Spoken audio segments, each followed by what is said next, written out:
প্রথমে তারা অরিজিৎকে নিয়ে SSKM হাসপাতালে ভর্তি করতে নিয়ে গেছিলেন। সেখানে কি 50,000 টাকা দাবি করা হয়েছিল ভর্তির জন্য। ভাবুন, 50,000, কি অদ্ভুত না?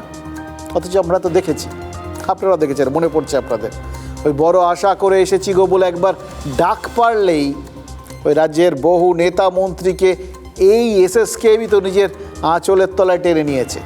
হ্যাঁ, সেক্ষেত্রে একটা ছোট্ট শর্ত পূরণ করতে হয়েছে। ওই নেতা বা মন্ত্রী, মানে যিনি SSKM ভর্তি হতে চেয়েছেন, তার কাছে কেন্দ্রীয় এজেন্সির সমন থাকাটা খুব জরুরি। অরিজিৎ তো কেন্দ্রীয় এজেন্সির সমন পাননি, তিনি মশার সমন পেয়েছিলেন আর মরণের সমন পেয়েছিলেন, তাকে মশা কামড়েছিল। অরিজিৎ SSKM-এ ভর্তি হতে পারেননি, তারপর শম্ভুনাথ পণ্ডিত সেখানেও বেড পাননি, তারপর যান বিদ্যাসাগর হাসপাতালে, অবশেষে ভর্তি হন। কিন্তু ততক্ষণে এতটা সময় চলে গেছে, বিদ্যাসাগর হাসপাতাল আর তাকে বাঁচাতে পারেনি, অভিজিৎ মারা গেছেন।